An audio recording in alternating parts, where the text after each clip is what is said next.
You'll just end up like the human centipede. The human centipede? The human centipede. The South Park? I'm not familiar. I'm Oh my sorry. God. Is it like human centipede? It's like a human centipede, but it's when they don't read all the rules and regulations and just sign on the dotted line. Nice. That's me. Yeah. That's an incredible metaphor. So is the other one. The other one, I don't know that incredible is the word I'd choose for human centipede, though I guess we still are adjacent to spooky season. Yeah. Pretty much. We did not get our human centipede takes off in October, so now here we are. Shame on us. Opening shows in November talking about the human centipede.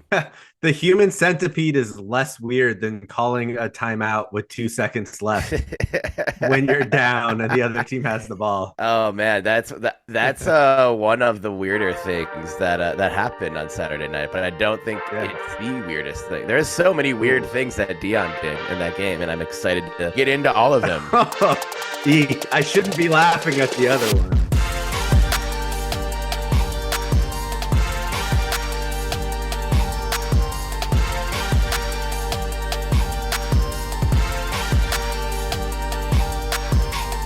Well, the other ones, I feel like there's always direct benefits to. I mean, there's a lot. We'll get into it. Yeah, for sure. Are you talking about groping the sideline judge? Yeah, that was weird. Was that was during the 2-second timeout debacle, wasn't it? Yeah. It was like he yelled at her, stormed off, and then like came back and like aggressively side hugged her. His hand landed in a very inappropriate spot. Yeah. Right. Almost as inappropriate as not even attempting an onside kick, among other things. But yeah, Pac-12 after dark, it's got to live up to its billing. And when you're going into Boulder, Colorado, you know it's gonna get weird in here. Yeah. Does it ever? An even darker Pac-12 after dark, since it was Pac-12 after darker. After darker. What time is it right now? Does anyone know? It's so. Welcome to the Belligerent Beavs Podcast. Thank you for tuning in. If it's we midnight. should say this every episode, but this one especially. If this is your first time listening to the show, our profound apologies, because it's November 5th, it's daylight savings time, and we are fucked up. to put it lightly. Not from partying, not from drinking. You probably heard that we drink on the show, or we enjoy our beverages, our vices, our edibles, and whatnot. We don't know what time it is, and it's just so weird. It was so dark by the time it was 12:30 a.m. Central Time, Sunday, November 5th, when the Oregon State-Colorado game came to a close. And somehow, 12 hours later, it's just as dark. No time has passed. No rest like has been had. And yeah, but that's not important. The important thing is Beavs win in the mountains. Get to go home. We get two home games now, 7-2. Climbing up the polls, and just a road dub that the fan base feels very frustrated and angry about. And I was longing for the days when we were nitpicking wins and getting really mad about how many points we were beating opponents by on the road. So this feels goddamn good. And yeah, Beavs win 26. Your Beavs win 26-19. Apologies. And improve to 7-2. And we've got the tree coming to Corvallis next week. Lots of fun, not even football stuff for us to get into tonight. This is going to be a packed show. I'm excited. It's been a good week. It has been a great week. It has been a good week, and we are celebrating that week with time standing still in eternal darkness. Am I allowed to go back to sleep? I didn't even know how much sleep I had gotten. And my phone told me one time I was traveling, so the microwave clock in my hotel room had a different time. The clock in the lobby had a different time. I tried to look outside to figure out what time it was, and oh man, it's hard out here. Yeah, it's I a feel rough that. time of the year. I feel like everyone's always like, oh, when you spring forward, that's the time that sucks because you lose an hour of sleep. And while I will agree that every hour of sleep is precious, I don't like losing the other like 17 hours of my day in total confusion. This getting an hour of so sleep bad. is only great for that hour, and only if you are actively using it. It's great for the first part of the first day after, if it is a work day. There's definitely been times where you're like, dude, we get to fall back tonight. We get an extra hour at the bars on Monroe. Sancho's that was for great. one more hour. That might have actually been worth it. Yeah. I do think Sancho's abided by that clock. You did, yeah. I remember doing that a couple times. It would hit 2 a.m. and Lupe would be like, well, it's 1 a.m. Yeah. Shots. One more hour. Tequila flavored vodka shots for everybody. Yeah, his watered down tequila for $2 a shot. He's somehow making $3 per shot each one of those at Lupe's, probably. I'm sure. Oh man, and those limes were so extra sour. I still remember the taste of how sour those limes were. Yeah, like making my mouth hard up. It's a podcast about Corvallis culture. Everybody, you knew this. If you can attest to the sour level of the limes at Sancho's, circa 2005 to 2000 whenever till the end of days. Hit us up in our DMs. Till the end of Sancho's days. R.I.P. X, formerly known as Twitter, Instagram, Facebook, Blue Sky, all the things. Well, happy daylight savings time day to you and yours, to you, celebrate, listener, to you, JP, to you, Benny. Thanks. And I'm really excited to get into all of this with you. I do not have my beer for the Reagan beer segment, so I need to run downstairs and grab that. It's gonna take forever. Very quickly. It's and, not gonna and your mansion. In your mansion. I was just trying to say, make my house sound bigger than it is. I'll just, I have to go across to the West Wing and check with the butler to see what libations have been procured during my time away.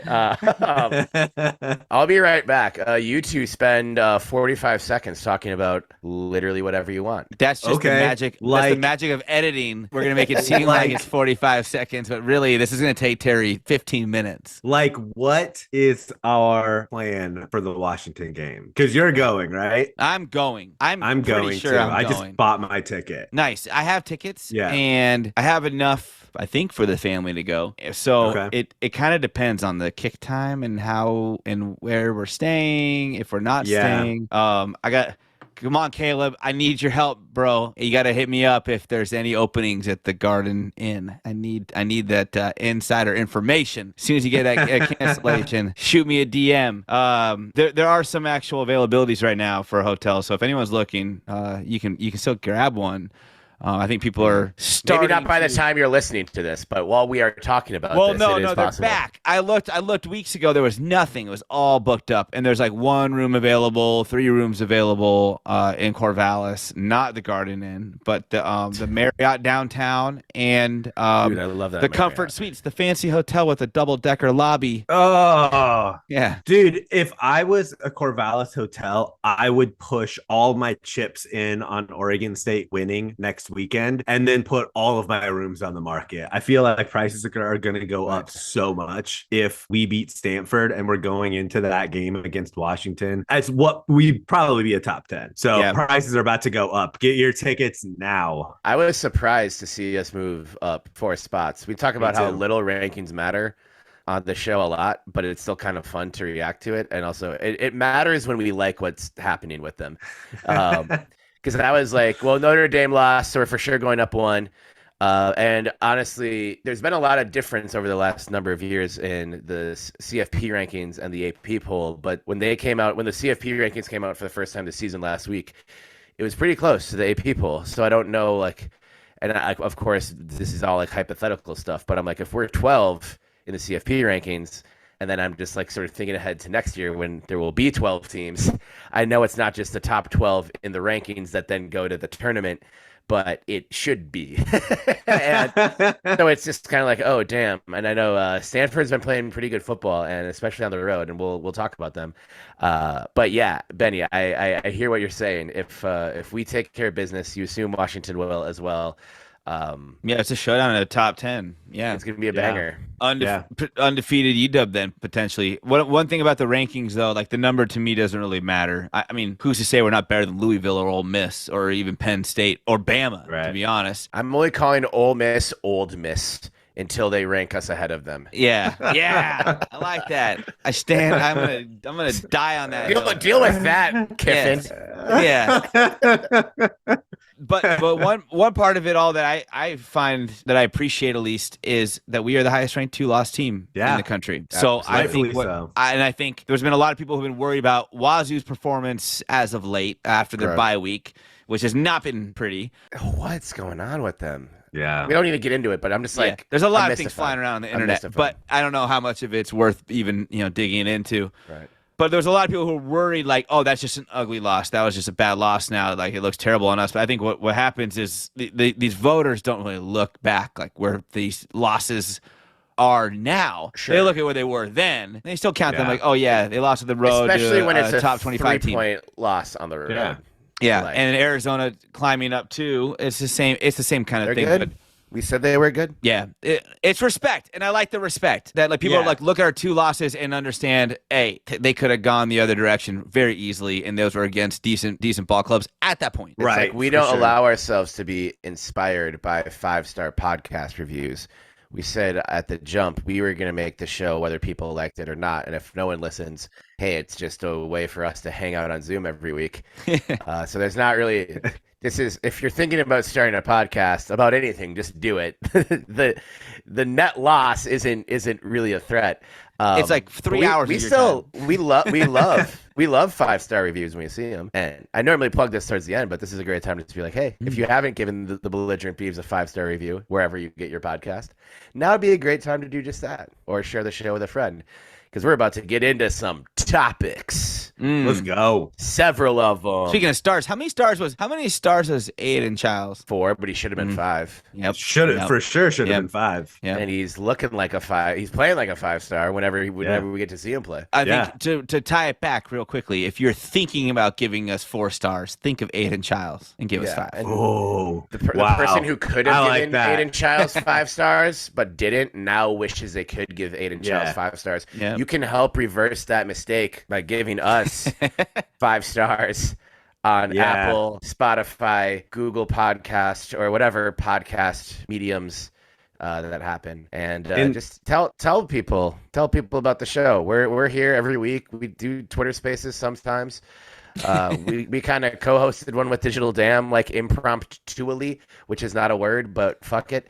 This last one. Now you guys were able to join this week, but that's all right. But still, it was a good Spaces. We love our community.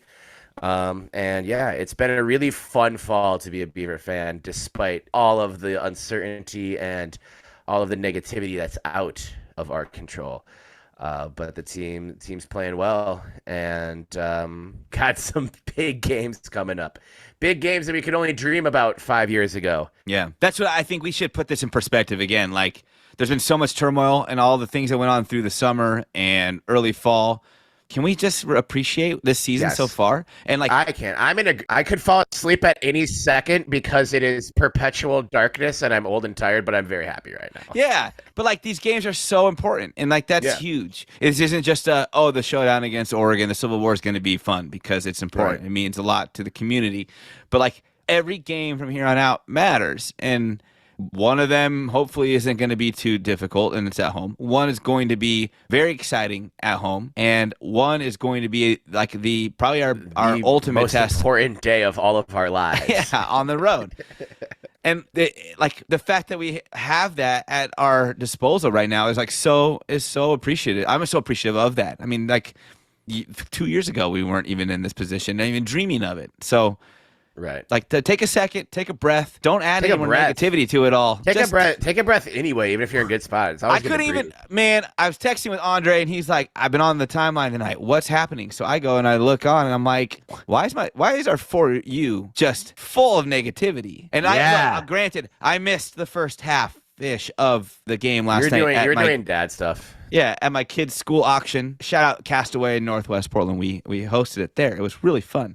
They did a great job. But like when I got home, Colorado clawed back in. It was kind of annoying. But the outcome was set. And it was not. I was not stressing. Worrisome. So I was trying to catch up. Like, all right, what were people getting nitpicky about? What were people upset about? I couldn't tell. I get there was a couple cutesy plays and like bad play calls that go in for two again, which is just a bit infuriating when it didn't work. And I even proposed it last time. Like, do we ever do it again? Do we wait till we do it at home so maybe we can get some confidence back in this team? And it didn't go well again. But like, can't we just take the W and be happy and look forward to the next week? Why is that so much of an ask now?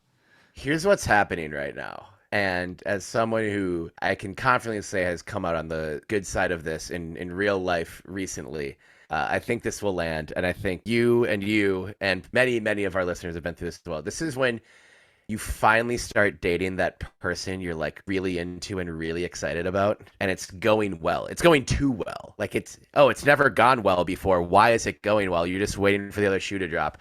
And then this person starts hanging around you and like your really close friends and your family who really know you really well.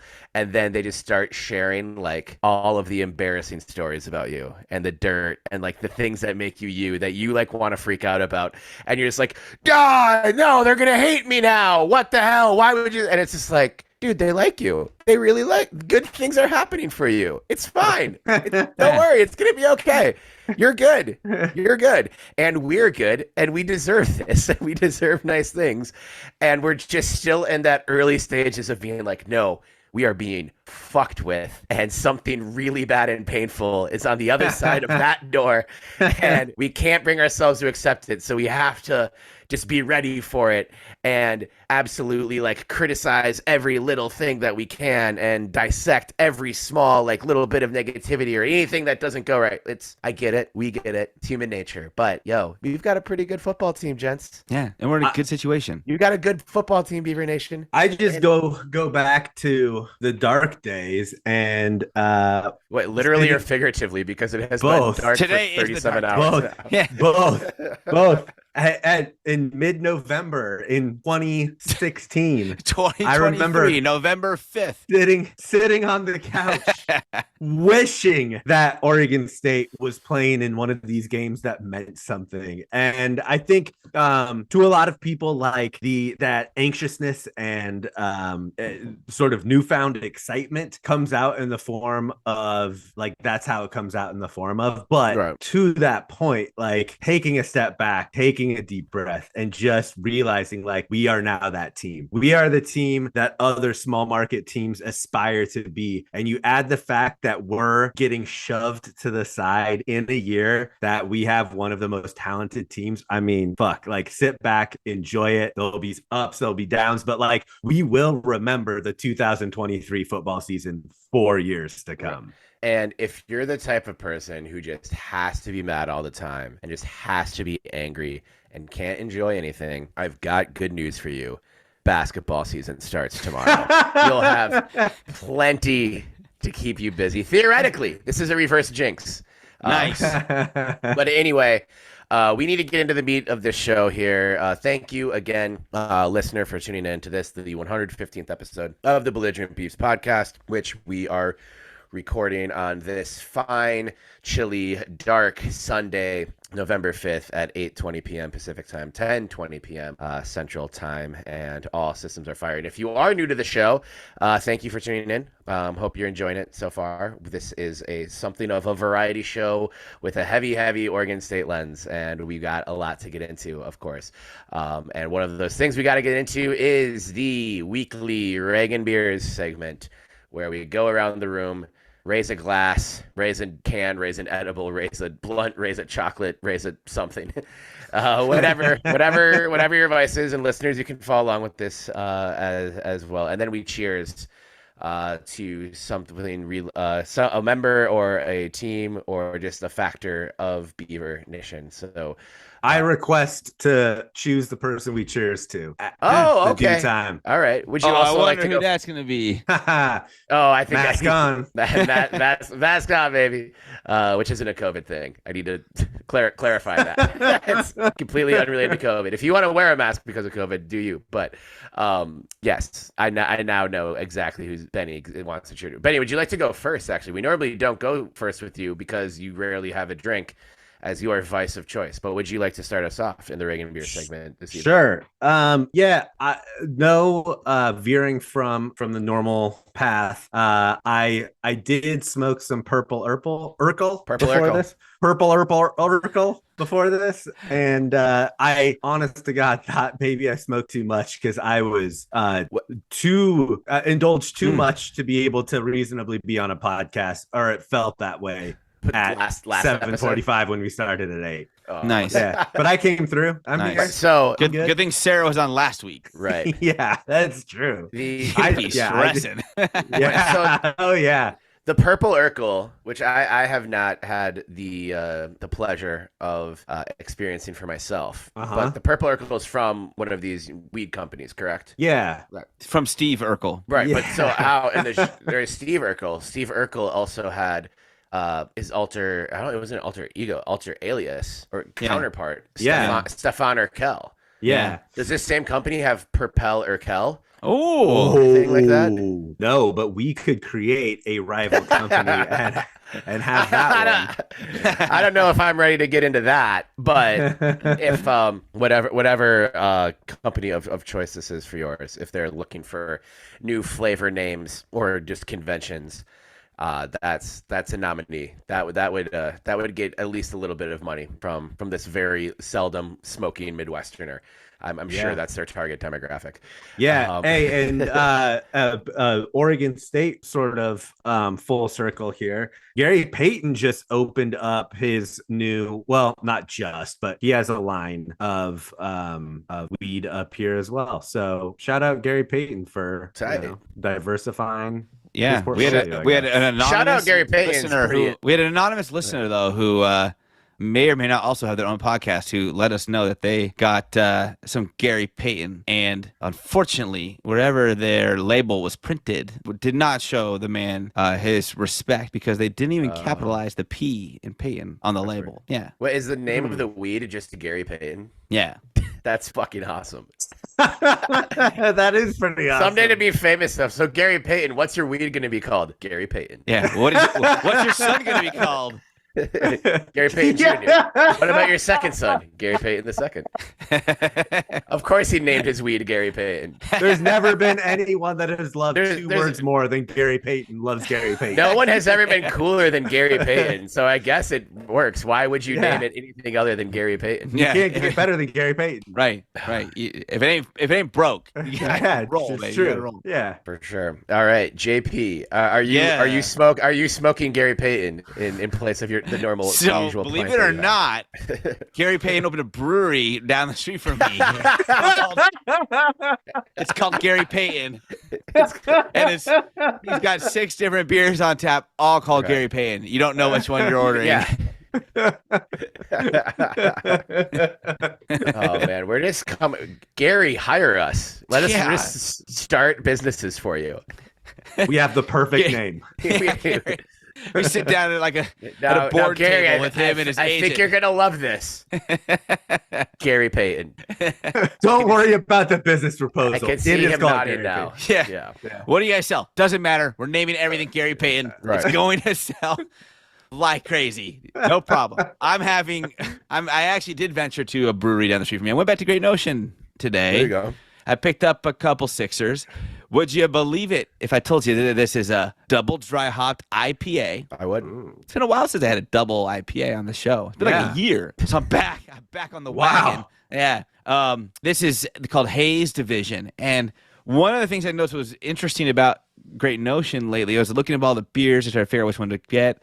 And all of the beers were people were taking pictures of them at this makeshifty looking brew fest. And I'm like, where was this?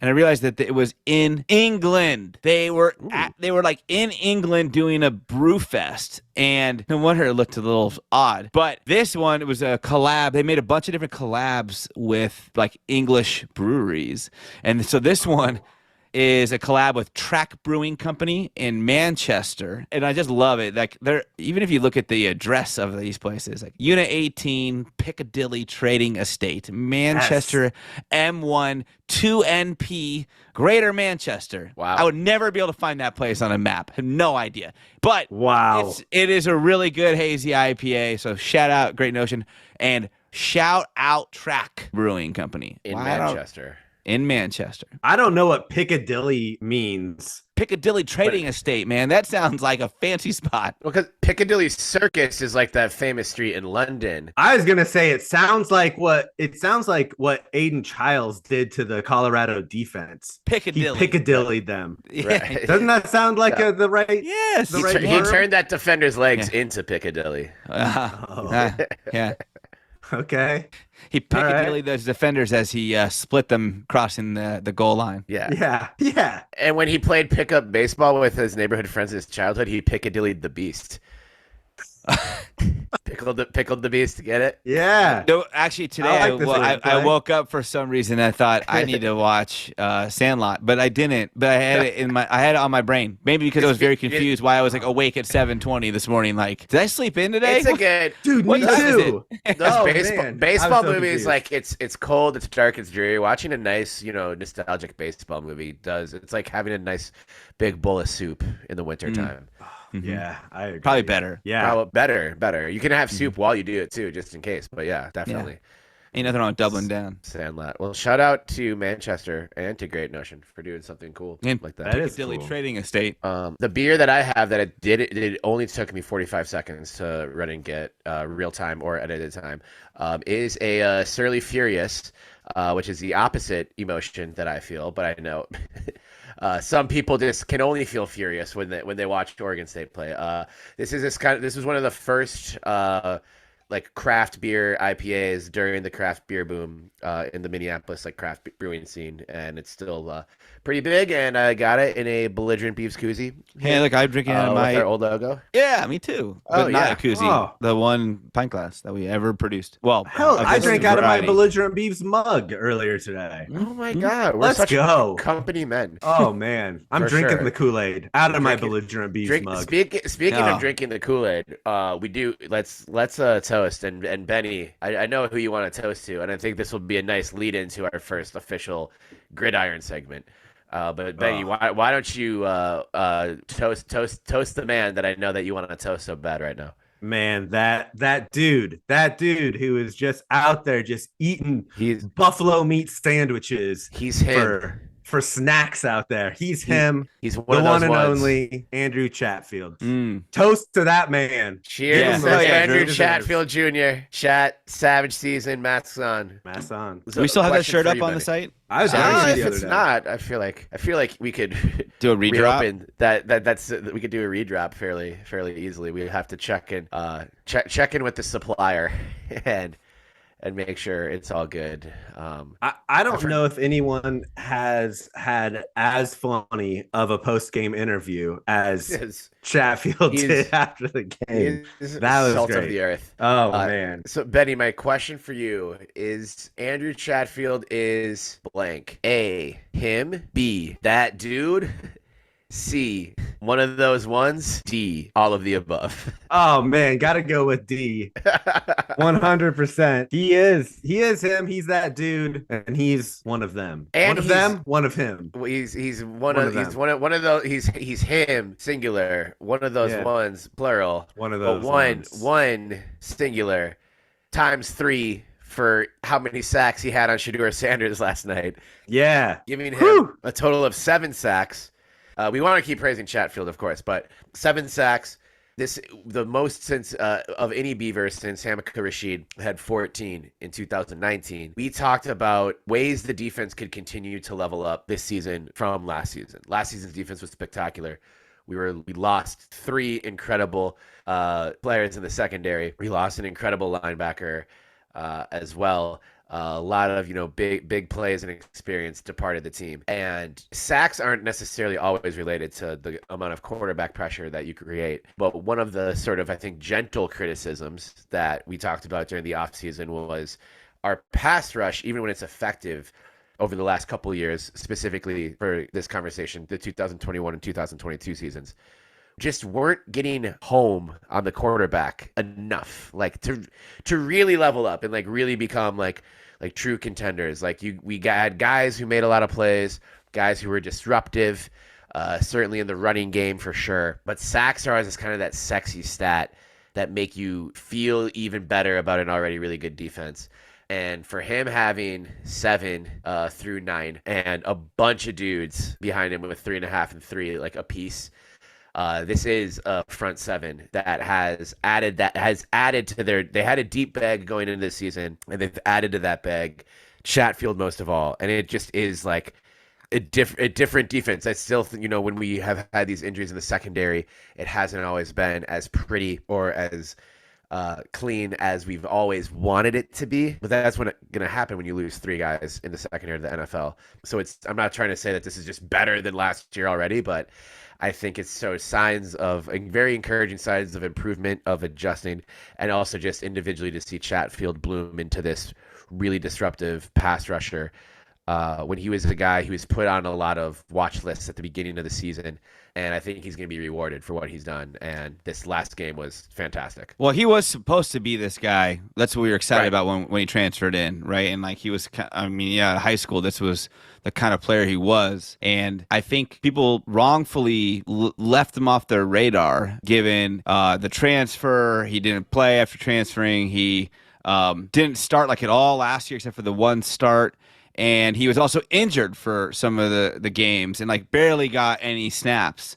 But when he had some continuity in his play, you could tell his comfort level rose dramatically. And we're seeing that all come to fruition this year with him, right? Like it's just he's consistently out there. He's getting the reps. And I think he's just getting his feel and timing down. That I think he's going to be a menace for the rest of this season. Like that, it's like something's really kind of turned a corner for him. I think mentally and physically, with what kind of shape he's in, game playing shape he's in. I'm excited to watch what else he can do because like this was what he was. He proclaimed he could do, and then he also showed on the field. So now it's coming out at the highest level that he's played at, and at the right time. This defense definitely needs it. So yeah, I agree, and I do think that we had trouble with the quarterback in 21 and 22, and it was the quarterbacks that we specifically had trouble with, and I would argue had trouble with at the beginning of this year were mobile quarterbacks that really could make you pay on the ground. And Shedeur Sanders is definitely one of those guys. So that sort of was even more so impressive in that regard. But the thing other than his play on the field that I love about Chatfield so much is this dude is like the loosest guy in the locker room. He's having so much fun. You can tell he's so a leader in the best way possible in that Oregon State locker room. And it is great to see. Like you want your leaders in that locker room to perform well in the field, and man, he had the performance of a lifetime on Saturday, like 3 sacks, and that's not including the forced fumble that he was on, the forced fumble, the deflected passes. Like he was everywhere, and he was a problem. I mean, that's plain and simple. He was a problem, and you need to have a problem on your defensive line. We haven't had that in a long time, and it's great to watch the defense when you do now. Right, and he's just kind of turned into that guy who can be a true game wrecker. Like comparing him to someone like Myles Garrett right now would be like irresponsible, but like that is kind of the mold that he's fitting in within this defense within reason. And I think I read Canzano's column sort of right before the game, so there was drama in Colorado. As if you've been paying attention, there kind of has been drama in Colorado every week since this past spring. But their offensive coordinator, up until this point, Sean Lewis, had been stripped of his play calling duties, which came out in the days leading up to this game, and was replaced with Pat Shurmur on their staff. Pat Shurmur, who has been an offensive coordinator for seemingly every team in the NFL at some point in his long-standing coaching career.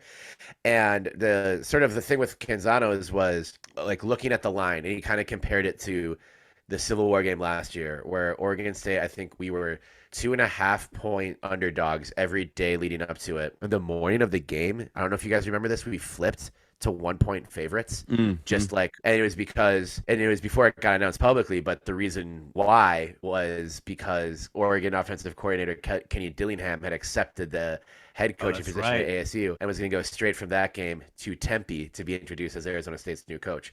And Canzano pointed out that the line in the days after this had been announced hadn't changed at all.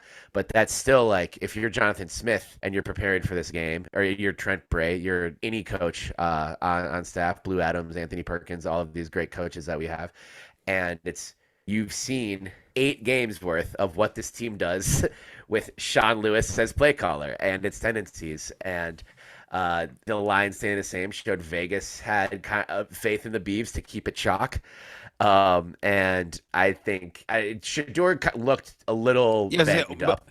Or maybe they just thought that Shermer's going to call the same game as Lewis, and that's pretty much what happened. And that's probably close to what happened too. And it was like, it was kind of the game we were all expecting, where it's like, even when Colorado did what they did to TCU and we had no idea how good or bad or just sort of in the middle this TCU team was coming off of a national title appearance last year, it was like, I still like that matchup. We're big and strong in the trenches. They are not.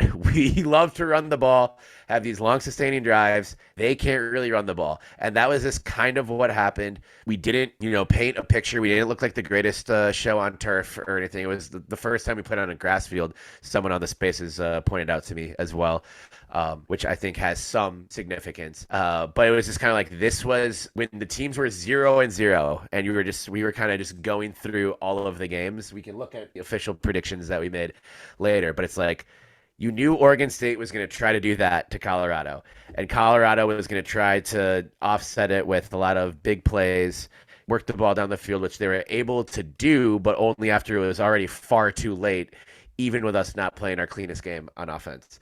So lots of reasons, but you got to give Trent Bray a ton of credit for this. Oh, yeah. And especially Chatfield, and Mascarenas Arnold was all over the place.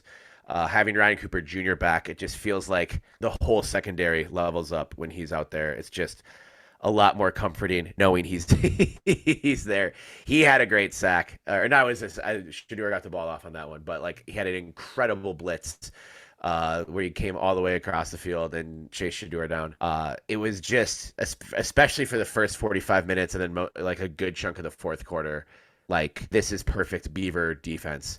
And by the time that Colorado woke up and got some plays off, and it kind of looked like we were a little gassed and just kind of wanted to get on the plane and go home, those were a little concerning there, of course, but that's just going to happen in these games. Colorado's got some pretty incredible athletes, but even when it was happening, it was clearly too little too late.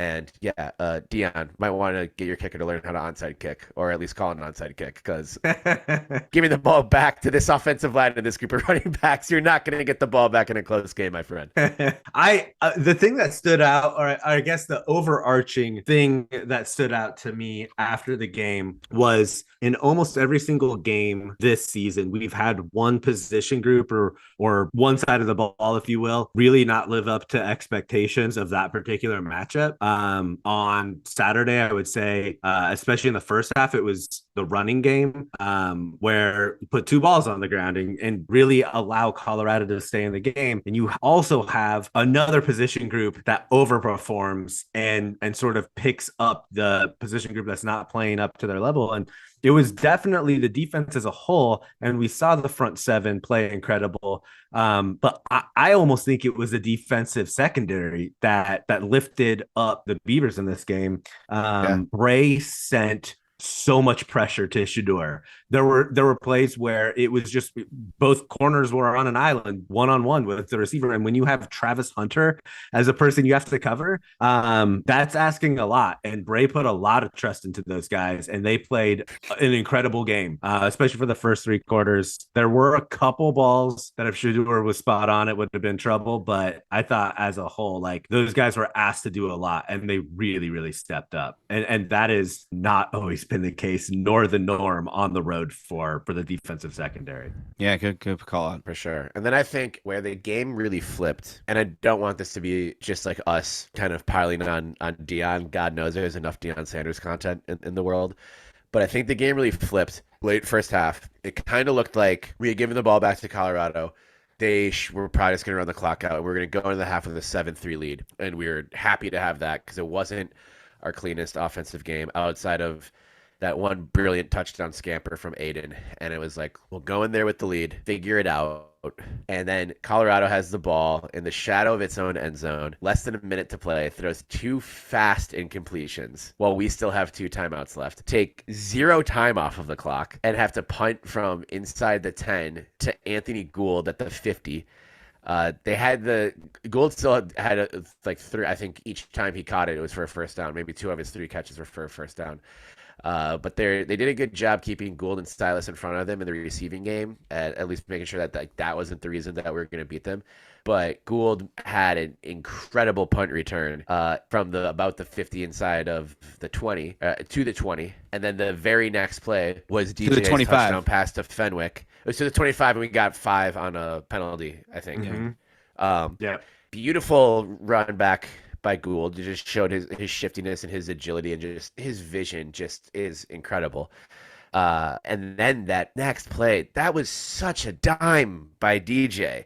On a night where, he's been getting kind of not shit on is the wrong word, but like there's been whispers about just like, oh, is DJ even like that much better? Which one? Yes, this has been the best this offense has looked in a long time. And the numbers support that.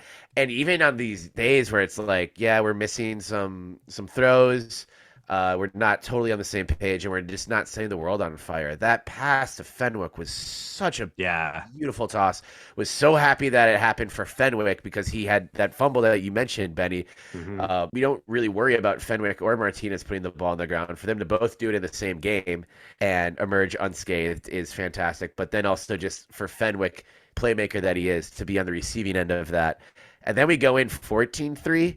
And I for sure worked myself into a little bit of a worry at certain times, but like really it kind of felt like if we were trying to figure out the perfect place to say dagger in our great dagger game that we invented in college, the dagger was put in right there. Like I don't think Colorado ever got themselves truly back into the game after that, and they looked lethargic on offense after that. That really just felt like the backbreaker.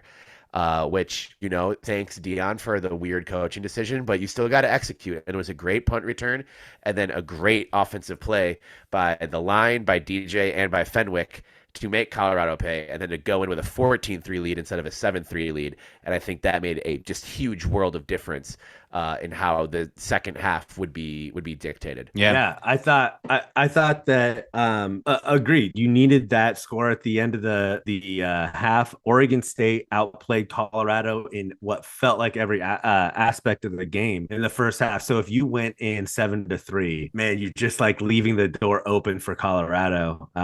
So yeah, that was certainly a really, really important part of the game. Another one that's important, by the way, is we got to shout out Damian for eclipsing the 100-yard mark. I think but not just Damian, but also Lindgren leaning a little bit more into the run again. Right. I know there's a lot of people who aren't thrilled with Lindgren right now. I am. I'm deciding to be thrilled with Lindgren. I am. Me too. And like one thing I do have to say about that, and like I don't want to be a doomsdayer or whatever, but like with all the uncertainty around next season, the season after that, and then let's say that those 2 seasons maybe there's some clarity in the next few weeks. There's still no certainty in the season after that. So sure, if you really want Lindgren gone, what do you think we're gonna get? I'm not saying that we're trying to stay complacent. Sure, if there's an upgrade available, you have to consider that. But I think that Lindgren's done a phenomenal job, and I think that he, over the last couple of years, has improved even more so. He's not a coach who's stuck in his ways. He's definitely a coach who has adapted to the personnel. He has learned, he has developed new wrinkles to the game, or lost wrinkles and moved on, like Jack Coletto. But what else are you going to do, right? Like, I mean, let's be realistic here. We're in a great situation. We have great coaches, and like trying to fire a coach in hopes of maybe getting an upgrade when we can't even tell that said new coach what conference we're gonna play in 2, 3, 4 years, it ain't gonna happen. So like I don't understand the hate, but I also don't understand like is anyone looking big picture here when they're mad and calling for his head, because I think there's a lot that we have to still be really appreciative about. And I think you have to look at each game individually too. Like I generally want to throw the ball more than 25 times a game total, but running the ball as much as we did, one, we're an effective running team with one of the best run blocking offensive lines in the business.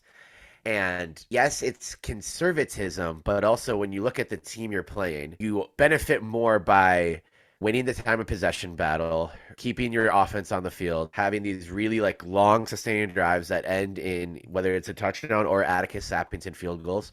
By the way, shout out ASAP. I loved the little bit of trash talk he threw Colorado bench's way after he made his last field goal, and you love that in a kicker. Love it. Absolutely. But so it's like, it's not just conservative, it's also smart. And I think even in thinking about Martinez and Fenwick, I thought Dame had a very, very good game and great by some standards. I think even, and we haven't talked to Dame, but I think he would even tell you that he wishes he had some cuts back, or he wishes he had some runs back. Because while he was getting good chunks of yardage every time he was touching it, like it felt like he was frustrated with the way he was running the ball, and he ran for 115 yards on 21 carries, and not just the fumble. It just seemed like he had some that went for 7 or 8 that he felt you could tell the body language, just like slamming the ball inch away from turning it into 20-30 and stuff. And I think there's a lot that I think that's part of. Maybe it's deciding to cut one way where it could have been the other way. I do think play one game a year with the way the season's going on grass. You are slower, or the game itself is slower on grass. Combine that with it being at altitude, Pac-12 after dark, second of 2 back-to-back road games in tough environments. Like, not just to like add excuses to the excuses list, but these are all reasons why playing it safe elevates your chances to win. Like, I don't think we're the type of team that should just look at win probability every single snap of every single quarter and then just make decisions based on what those numbers say. But you knew if you could run the ball effectively against Colorado, score on most of your possessions, and win the time of position battle, you're not taking an L if you do those 3 things. And so Lindgren just being like, yeah, we're just going to do that. It's not being vanilla or unoriginal. It's just being smart and sticking to your guns. And, we didn't give up the lead at any point. So, well, and I think Lindgren puts the players in the right positions, right? Like he leaned heavy on the running game. We tried to get Silas and Gould the ball outside of just throwing it to them.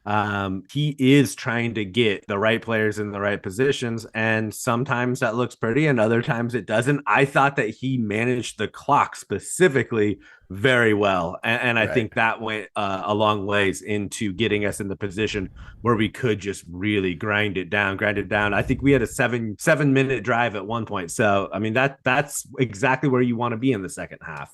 Yeah, and on the rushing and getting players in the right position, obviously the great play by Aiden. I don't know how much of that was a design play call versus him just getting a look and taking off. But, that was an opportunity that was available to him because of the play call. Another one is DJ's touchdown was his first touchdown since Wazoo, rushing touchdown. So at that point, we had been talking about him as the short yardage, Coletto package type player who can still be the actual quarterback. We were excited for it. And then he had no rushing touchdowns from against Utah, against Cal, against UCLA, against Arizona. And then he had the short yardage touchdown play call and execution last night. So I think that's also another factor where, maybe they were trying some things. Maybe they thought they had the opportunity to try some things. I think if anyone looks back, I think the Washington State game is one of those ones where we just came out flat. We weren't cutesy. We weren't being ridiculous with play calling. It was just a loss. It was a loss, a team loss. But I think if you look at Arizona, the coaches will tell you, and I think Smith kind of owned up to it almost as much, that was on the coaches. That was on the play calls. That was on just the decisions that were made, and that was like a true loss. So I think learning from that, moving on, getting back to what worked, and Colorado was the right situation to do it in preparation for maybe one more, not to overlook Stanford, but like maybe one more kind of preparation level game before all the chips are on the table. Right. One small thing that I want to be sure to mention is, so I was watching this game at a bar with a couple of friends, and then strangers who started being like, oh, like, why are you so into this? Like, what's happening? Da, da, da. So I did get a few people cheering for Oregon State who otherwise wouldn't have. But I was explaining, this was during Aiden's series, and I was explaining why the third series goes to this freshman as opposed to the starting quarterback, and also why I'm in support of it. While I'm in mid explanation, I have I have my eyes onto the screen and I'm explaining this to my friend. DJ comes back onto the field, and she goes like, "Oh, they're bringing the starter back in," like thinking that it was just like, "Oh no!" Like I thought it must have just been for a few plays, and I'm like, "Oh, DJ's coming back in," and it was because of a 3rd and short, and it was a called run for DJ. To get the first down. And he comes back in, and I think Colorado absolutely should have known that was going to be a called run, because if they have watched film, you don't need the all 22 to know that Aiden plays the third series. But Aiden was walking back to the huddle, looked to the sidelines, kind of nodded, ran off, DJ runs on, takes the snap, gets the first down, runs back off, and then the rest of the series is Aiden. And why I love that is that it's because it goes into sort of what we've talked about on the show, and also when we've been asked about non-Oregon State fans who watch and go like, oh, does this disrupt anything, whatever. And I do think that's always a risk when you do interrupt continuity. But it shows that Lindgren's not married to it just being only Aiden this series and only DJ all other series. There are these plays that are designed for specific players within the offense. And when the situation calls for it, of course, that adjustment can be made. He didn't run for anything crazy. I think it was a 3rd and 2, and he got 4 or 5. And a few plays later were in the end zone. But that just showed for me that there's the right flexibility with Lindgren. And also the communication between Aiden and DJ is as clear as you could hope it could be. Yeah. So I noticed that because we were talking about this sort of not to pigeonhole DJ into trying to do everything Coletto did. They're different players, but just could you just run Coletto package plays DJ. with DJ?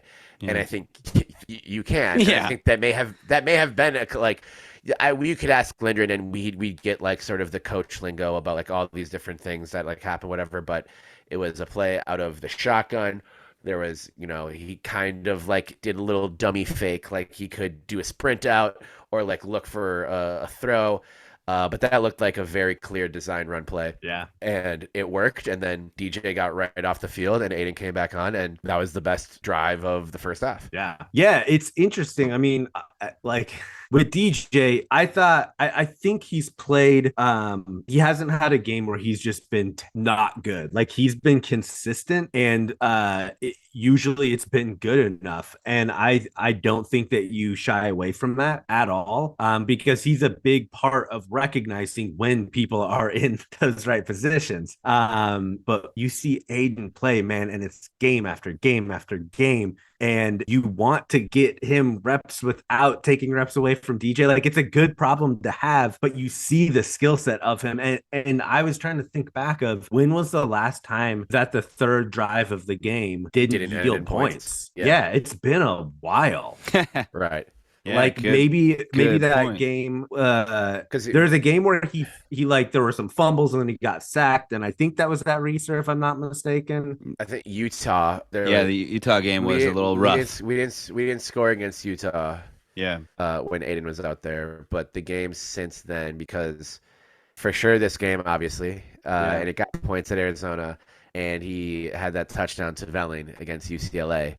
So Cal? He scored. Did we get a field goal on that drive against Cal? Checking. This is the part of the podcast. You look at how many, right. But it's never felt like a drive that stalled. And I think the only time was against Arizona. it was like afterwards the offense stumbled a bit, but I also just kind of think the offense was just stumbling. Can I play a little devil's advocate here? I love Aiden, and I definitely think that what he brings to the field and the table contributes a lot to these kind of successful drives. But there's got to be something to this where even if the coaches know, all right, they're going to bring out their freshman phenom for the third drive. We expect it. We're not going to worry our defense for this. It's one drive. Let's just let them go out there. We'll call the right plays, but we're not going to prep them too hard on this because it's going to happen for 3 to 5 to 7 plays, whatever. So maybe it's just like overlooking. It's a combination of it all. A high talent, high skill, great execution. And then some of it being lack of preparation and overlooking by the opposing team. And maybe that's a genius of it all. Maybe that is the perfect storm to get Aiden out there, get him some successful drives, get him some confidence, or add to his confidence. Yeah, he doesn't lack for confidence. Yeah. Confidence and experience are two different things. Exactly. So experience angle. So, I mean, I honestly that's why I love it. I just think that there's something to it. Where it's low pressure, high results, and low expectations in general for how they're supposed to go, including from the opposing team's coaching staff. But yeah, shout out Aiden. Finishes off the touchdown with a double-handed kiss blown to the fans. So beautiful. That man just turned 18 like 6 weeks ago. So He's got the confidence of maybe the only person who has more confidence than that guy is Chad Ochocinco. I mean that might be the only person I think who could top him at this point. But yeah, again, he's just turned 18, so I don't think Chad was out there blowing. Chad had so much confidence he dropped the ball on the 10-yard line of a touchdown in the Fiesta Bowl, and he still got the touchdown. Yeah, he knew. That's when you confidently do something that confidently, it doesn't matter where you actually dropped it. The body language. Anything else on Colorado before we look ahead to this next week? No. Bye, Dion. Enjoy your 8. Yeah. Oh, look, I got balloons. You got whoa. What do I get? Nothing. How did I do that? Give me the balloons. You said Dion. Bye, Dion. You said bye, Dion. Enjoy and then balloons started coming out. For the listener, balloons just erupted all over. This will end up on one of our video clips. So follow us on social video media. Box. Anyway, but yeah, enjoy your late kicks in the Big 12, getting your ass kicked, even though you're in a more inferior conference than you are now. Whoa! Look at Penny. Oh, here we go. I was trying to. That's not balloons. That's a cow. Not balloons. That's a cow. Who could confuse the two? I went to Avatar, and that was not right. So we do a whole. I'm not. You're like the lawyer who got stuck as a cat on the actual court proceeding during the pandemic. That video came out on my birthday. It was the best birthday present ever. That's cool. That was so good. That was great. My goodness. Well, thank you for bearing with us, Beaver fans. Up next for your Oregon State Beavers, the 3-6 Stanford Cardinal. There are more Avatar things happening. I'm not going to let it distract me, even though I already have. 3-6, but don't underestimate Stanford. They're coming off a 10-7 win on the Palouse against the Cougars, which adds to an interesting stat. Stanford 3-6 this season overall. That's how I look. They are 3-1 on the road. Most of their losses have come on the farm in front of no fans. Stadium. That's probably the problem. No fans. So when they are in tough environments in front of people not cheering for them, they play really well, and they play focused. They remain focused on the task at hand, which my two co-hosts are not trying to allow me to do right now. By playing with Zoom, we've had the same Zoom ability for 115 episodes, and we're fucking around with cat avatars like it's our first Zoom. Listen here, right, meow. When I laugh, it just looks. No, yeah.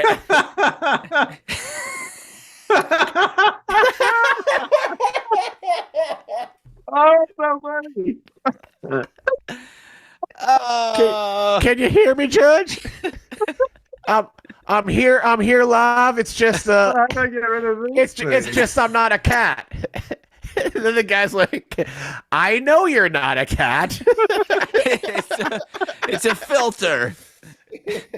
I don't know. I'm prepared to work through it if I need to. I don't know. That's my favorite part of the whole thing. I'm prepared to work through it.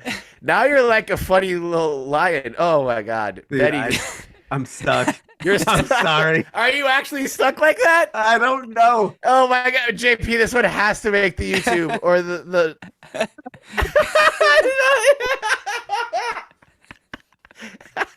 This is what happens when you make fun of boomers on the internet. Is the same shit happens to you. You look like the cowardly lion in Wizard of Oz. You just need a heart. No, courage. The Tin Man gets the heart. You know what? You should borrow mask on. Oh, nice mask on. Yeah, you should borrow some of Aiden's courage, confidence. Yes. That's what you need. What's this thing? He's not the lion anymore. Is that just a dog that hangs out with you? I don't know. That sucks. This one sucks. I'm done. Oh no, here we go. Now, Benny's in the grass. How did you get that? That's just the blurred one. That's like. All right, moving on. Oh, this is cool. Someone needs to sit in that chair. I'll do it. What is this? The stage is set for research to be lit for the next 2 weeks. This. I hate this. Oh, that's cool. I feel cool. The loading bar, or Tupac, or Minnie Mouse, or everyone underestimates how difficult it is to keep this goddamn thing on track. Even when this show takes 2 hours to record, it's a miracle it doesn't take 6. And this is what I'm dealing with. What? Benny. I'm like the robber. Benny looks like a To Catch a Neighborhood Watch. Benny looks like a To Catch a Predator Zorro combination right now. You do? No, yeah, you look like the. I just saw a Neighborhood Watch sign this morning. I was like, they still have that? How do I join the Neighborhood Watch? Yeah, I want to look like that. And you look just like the sign. Yeah. You look like the Hamburg. Yeah. I would. Go rob a drive-through and stop distracting me. Yeah. Get to Reeser. We'll be there November 18th. Stanford plays well in front of real good crowds. So do we. We play better than they do. Oh, it's not worth the risk. I'm so excited for some orange lights. An orange light show. We're going to fuck up Stanford next week. Hey, what was our prediction for Stanford? I'll get to it. But it's also, when we were talking about us being grateful for everything. This game's on Pac-12 Network. I haven't complained about us being on Pac-12 Network at all this year. The only games that I think we're on Pac-12 Network for were UC Davis and Cal. Yeah, and we're obligated to have 2 conference games on the Pac-12 Network. So there's no way this wasn't going to be. Right. Yeah, because they're not going to put Oregon or Washington on. Well, Oregon was already claimed by Fox. That was a preseason Fox claim. Yeah. Oh, okay. So it was Stanford. Can you imagine if the Pac-12 Network got? Yeah, game day comes to Corvallis and like, and you can find this on the Pac-12 Network or not. Or you can't. You can't get because you literally can't. Thanks, Larry Scott. Benny. Yeah. This is a full WeHage game for you. 42-14. If this is your first time listening. Yeah. We refer to 42-14 as the full WeHage because of the first time we ever did the predictions episode, the annual predictions episode ahead of the 2021 season. Benny predicted about 3 straight, very closely contested, very challenging Beaver victories. This one's going to be tough for us. I don't know if we'll be able to get it done in the end, but I do think at the end of the day we'll pull it out by I'd say a 42-14 score. Hey, you might nail this one because Stanford's given up 42 points or more for 4 of their last 5 games. Dude, but only gave up 7 to Wazoo in Pullman. Actually, they've given up 42 points. Okay, 1, 2, 3, 4, 5 of all of their games this season. That's a lot. If we ever win a game 42-14, I will rush the field, no matter who we're playing. Just by yourself. By myself. I think that, look, I love it when everyone's like, you can't overlook this game. As a fan, I can. I hope the team doesn't, but on paper, we should beat Stanford and beat them by a lot. Well, I like the 42-14. Yeah. Earlier today, I I hadn't seen a line, and now there is one. Is it 28, 20 and a half or something? Is it not? It's 21. Oh, right okay. So like, yeah, that's covering. Yeah, only a touchdown. 21-point favorites for your Oregon State Beavers this Saturday, 2:30 p.m. Pacific time on Pac-12 Network. Benny's preseason prediction for this game was 42-14, and I believe you're going to stick with that, right, Benny? Yeah, I'll stand by that. JP's and I's are very similar. JP, you predicted a 30-7 win. Yeah, and I had the same point total, but all of them being attributed to the Beavers with a 37-0 victory. Wow. The first shutout of the season. Has has a Pac-12 team been shut out this season? It'll be the first shutout, I think. Let me check Arizona State's scheduling results real quick. Yeah, I haven't heard a damn thing about Arizona State all season, so I have no idea. I forgot they even had a team, to be completely honest. They're not good. For a second, I was like complaining that we ended up drawing Arizona State the last couple years when they were like kind of good and not now, and which pinned us with Arizona. But I was like, well, we still beat Arizona State both times.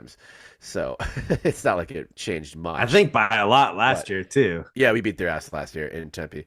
They have been shut out. They got shut out by Fresno State, 29-0. Oh no! I'm talking about conference play. Well, last week they lost to Utah 55-3. Oh man, they must get no one at their games. They have so much other stuff to do. Are you sure, Big 12? You want this team? They did beat Wazoo. Anyway, doesn't matter. So I'm predicting a shutout, 37-0. We'll post on social or something if we can figure out if that would be the first interconference shutout of the season. Cool. JP, you feel good about your preseason prediction of 30-7? Yeah, I still feel good about that. And not even trying to look ahead, there's a few funny notes in the predictions, and the first one is starting with the following week against UW, where for Benny I just have a W but no score. And for anything beyond the regular season for JP, I just have don't care natty.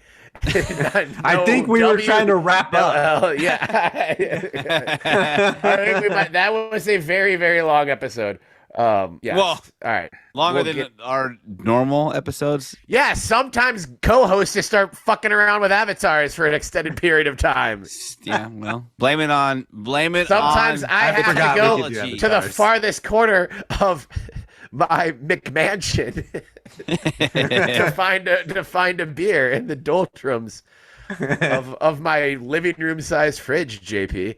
Let's move quickly through the rest of the episode. Very, very excited for the next 2 weeks at Research Stadium. It's going to be special. Beaver fam, let us know if you are in attendance. Send us your shots from wherever you're sitting, your game day garb and your signs and all of that jazz. Speaking of signs. Oh shit, Connor Stallion's here. He's gonna steal mine. No, you owe local I'm boys. getting to that. That's in the pitch, not the hardwood. The hardwood is that. The hardwood basketball. By the time you're listening to this, hopefully both the men's and women's basketball teams are 1-0. Oh, good Lord. If we don't beat Linfield. Double header at Gill on Monday, November 6th, starting with men's basketball versus Linfield at 2:30 p.m. Monday afternoon, and the women take on Arkansas Pine Bluff at 5:30 p.m. Pacific time. I go to Arkansas. Cool. What Arkansas? Where do you Pine do? Bluff. Arkansas Pine Bluff. Where the hell is that? It's in the Bluffs. You know where the Pines and the Bluffs are? So looking it up, this is a Google search, but University of Arkansas Pine Bluff has a 68% acceptance rate, yet only a 32% graduation rate. I don't really know what Oregon State is, but that feels oddly strange, right? Wait, it's a what acceptance rate? 68. Oh, that's okay. They have their standards, but then only a 32% graduation rate. So maybe they should fix their standards. Maybe they have like a maximum standard. Like you can't be a straight A student. Oregon State's 89% acceptance rate, 66% graduation rate. I think it's like a little bit of a feeder. But I will not allow feeder to word about other schools. Basketball season is upon us. talk about basketball, not acceptance rates at obscure universities in the southern United States. Jerseys. The jerseys look amazing. We're excited about basketball jerseys for the first time in a while. All the basketball jerseys. Mm-hmm. Women's have been on point for a while, but this year men's have joined. I don't think we'll ever get women's cuts trims in crew neck. That's just never really been. I know. They were the first to start adopting the V-neck look. But both the men's and women's black jerseys are available on the internet to purchase. Is it Dick's? It's somebody. Yeah, it's Dick's. Yeah, get it at Dick's. Say that one more time. Get Dick's. Get jerseys at Dick's. Big old Dick's. Wow. .com. Don't go there. Don't go there. Don't go there. No. Oh my God. They wanted to put big old miss, but they misspelled it. Big old Dicks. Big old misses. Someone just crashed a car. That was us. That was just us. That was metaphorical. Basketball's back. Go support the teams. And yeah, if Oregon State men's basketball loses to Linfield, I think that would just be the game that breaks Twitter. Like not just Beaver Twitter. No, like please Twitter don't. Just, please don't. I thought the 2-point conversion in the Colorado game was going to break Beaver's Twitter, but it came close. It came close. Moving on to the pitch. Eat shit, Oregon. Yeah, Beavs. We are the champions. 2-0 winners, wrapping up the regular season in some serious style. 2-0 Civil War win. So good. Feels great. Megan Turry, who had her first goal as in her Beaver career, which we talked about last week, gets her second in this one. Katie Godin added the second one to make it 2-0. Obviously a shutout. We're gonna shout out Haley Cole, the goalkeeper. Stopped the only 3 shots on target that came her way. Oregon State really outshot Oregon in this game, giving our pal, the great coach Lawrence Nicola, her first Civil War win. Her previous 2 matches against Oregon have both ended in 2-2 draws, so she still hasn't lost to Oregon, but definitely taste that sweet, sweet Civil War victory for the first time.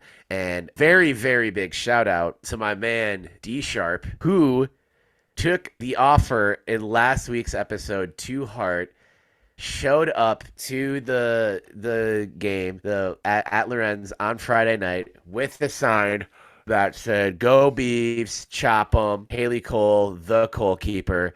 D Sharp, I don't want to share your real name on the podcast. That's permission.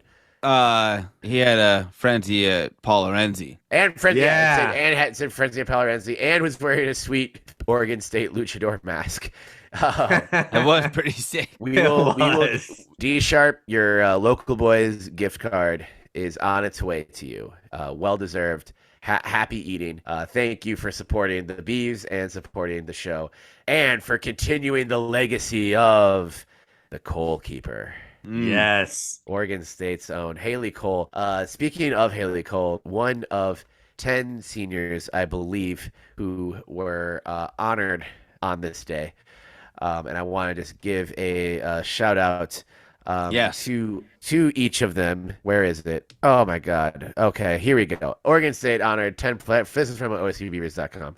As part of its senior day ceremony, the program recognized these effing legends ahead of an iconic victory. Regenberg, Helena Brown, Jazzy Campbell, Haley Cole, Caroline Duncan, Skylar Herrera, Aubrey Rashid, Maddie Tetz, Valerie Tobias, and Anna Wagner at the senior day ceremony. Thank you so much, ladies, for everything you have done during your time as Oregon State women's soccer players, and of course, students at Oregon State, and for being such a fun team to support and cheer for and follow. Those are some names, man. In Oregon State, Valhalla for you. Dearly, we miss you already. Holy buckets.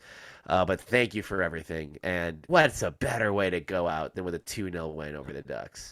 And securing a winning record against the Ducks all time in women's soccer. That game was the determining one. Yeah.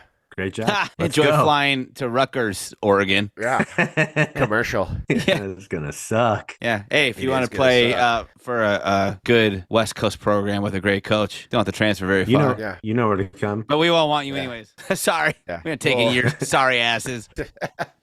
And on the men's side, they've been off for a while, but they're gearing up for a huge match against UW at home on Thursday, November 9th. So if you are in the Corvallis area, if you are a student, you are a Corvallis resident, or you're just looking for something fun to do on a Thursday, get out and support the boys as they put the wraps on the regular season against high-powered UW in a game that definitely has some postseason implications. So get to start a frenzy at Paul Lorenzi, for gosh sakes. Are we co-sponsors with Safeway yet on that segment? Safeway is still trying to negotiate with us, but the terms of the deal aren't favorable. So their lawyers are trying to contact our lawyers, who they may or may not exist in theory. If they throw in 15 extra buckets of fried chicken, I'm in. Their fried chicken is so good. It's so damn good. It's great grocery store fried chicken. You're so easy. It is. You're so easy. It is. You're gonna be the first to crack in every negotiation we're in. Yeah, Benny, you can't come. Do you have Arby's curly fries? I'm in. Do you have buckets of fried chicken? I'm in. Do you have purple Urkel? I'm in. Dude, there's a local sandwich shop here called Urkel? Do you have an antacid? I'm in. There's a local sandwich shop here called Marty's that for Is it called Gary Payton? No. I'm sorry. Terrible business. I'm going fast. What idiots. For Halloween, they're like, we're dressing up as Arby's, and for the Halloween day, they made beef and cheddars and Arby's curly fries, but like with their fresher ingredients, and it was like the best sandwich curly fry combination I ever had. Well, it was amazing. And then did they name them Gary Payton? If not, no, they named it Marby's. All right, moving on. I'll let them know. Yeah. Next year. Volleyball. Beavs drop a couple heartbreakers at home despite playing super well in 2-3 losses to both Utah and Colorado.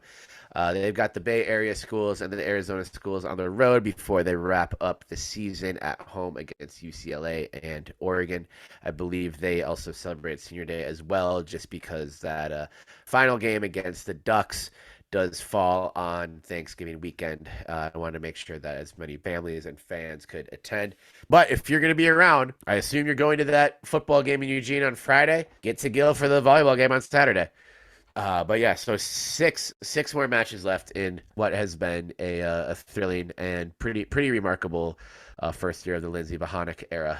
So Shouts to Oregon State volleyball. I know that was 2 tough ones at Gill this past week, but still love seeing them put good play on tape. It's really come a long way from where it was even just a year ago. Yeah, I mean, it's something to build on. And there's obviously a couple more matches left for the season, so I feel like we can't really expect a ton, but I think that Coach Bohannock and the rest of the squad have really delivered on a promising turnaround season in her first year at the helm. So big shouts to the squad. Let's go win the next 4. Let's do it. Let's win the next 4 and win the next 6. Let's just win all of the things. Yeah. Let's win all the things. Yeah. Let's win all the things. Speaking of win all the things, we got all the things. Yes, wrestling's back. That's true. Yes, and they did well, man. They won their 3 meets. Hell yeah, nice. Yeah. Well, they won win their meets against the 3 teams they faced. So I mean, in very dramatic fashion, they beat Queens University of Charlotte 58-0, They beat Greensboro College 55-0, and then they beat UNC. They beat UNC though 24-13. So a little nail biter there. Oh. At the end of the day, to conclude the quad duel on Thursday. So yeah, shout out wrestling, man. They're back. They are back. It would be awesome to get Gil packed for wrestling too. Oh, they will. That would be. Well, it is often. Well, but they've got like Penn State coming out this year. So like January 5th. Penn's? Yes. Yeah, they've got a really good program, don't they? Yeah. So that's a Friday night one. It's gonna be tough to get to. It's a 5 p.m. on a Friday, but it is also on like post New Year's weekend. So it's if you can take a couple extra days for the heck yeah, New Year's holidays, take that Friday and go down or come up to or go west to Gill, and make sure you don't miss that. I mean, yeah, Penn State's cream of the crop, and we have them at home. It's gonna be a great match. And Coach Pendleton always has our boys ready to go. Always. So he's overdue for a pod appearance. So yes, Coach, if you're listening, we want you. We want you. I know it's a busy time, but love to have you on the show anytime. Talk some wrestling. Anytime. Sorry, I was waiting for Ben to launch another weird avatar. I was gonna do one now. I was gonna say I think Terry's looking for a cool avatar, but I'm gonna do rainbow eyes. Shouldn't have said that. Oh, and I was going to ask if either of you have anything else you'd like to for sure get to, but JP's doing a left shark impression, and I think all of us are ready to fall asleep. As the Z's indicate. But yeah, so anyway, get to Gil. Oh, I like the get to Reeser, get to Lorenz, get out there, show up, show out, be loud, support the Beavs in every way you can. And if you're on a Zoom meeting this week, do me a favor and don't use an avatar at any point. Nice. I look like Monica Lewinsky. Oh no! Yeah, Terry looks like Bill. I have a white spot on my shorts. I did not. I'm not her. Both saxophonists, Bill Clinton and I. It's one of the now I can just see your big old dick in 3D. Jesus. BigOldDicks.com. Don't go there. Don't go there. There's no uniforms to buy there. Thank you for listening to the Belligerent Beavs Podcast. In spite of everything that makes the Belligerent Beavs Podcast, well, the Belligerent Beavs Podcast. I am your Terry chain's Horstman, on your head. At Terry Horstman on X, formerly known as Twitter, and at Terrence Horstman on Instagram.com. I can't sound disappointed and British at the same time. I can only sound. Why are you disappointed? I'm just giving you guys shit. I'm not disappointed. I have so much fun with this all the time. JP Bertram at the Trill J on X, formerly known as Twitter. That's at the _Trill_J because he's too Trill to be real. And at JP Bertram on Instagram. Benjamin Lawrence Sebastian Wehage. He's Benny with the good quaff. I can't tell if he's in sepia tone right now or if that's just the way he fucking lives. How did I do that? Bedlam, Benny Burner, Benny Bowl Game, Benny Blastoff. I was supposed to say Benny Bedlam because he's fucking crazy, folks, but not actually, just, in a fun, charming way. And you can follow him at BennyL1986 on all of the social media channels. And follow us, for gosh sakes, at Belligerent Beavs on Instagram. It's at Bellig Beavs on X, formerly known as Twitter, and some combination of Belligerent Beavs on Facebook, on Blue Sky, on TikTok, on YouTube. JP's doing a great job of adding things to YouTube, which is why he's messing around with being a visual performer now. It used to be a podcast for your ears and not for your eyes.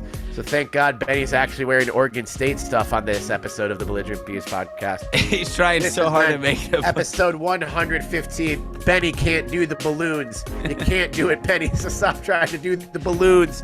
Do the balloons. Mr. Balloon Hands. Shouting it back to YouTube of 2006. Yes. The balloon hands. Drinking out of cups. Drinking out of cups. Being a bitch, but not really. Thank you for listening. Thank you for sharing. Thank you for subscribing. Not my problem. For rating 5 stars and sharing the show with a friend. And remember the 5th of November. No matter what, no matter who, no matter how, no matter where, you cannot spell chop 'em without hope. So chop 'em. Chop 'em. Chop 'em. Whose chair is that? I told them y'all might as well just interview me at this point.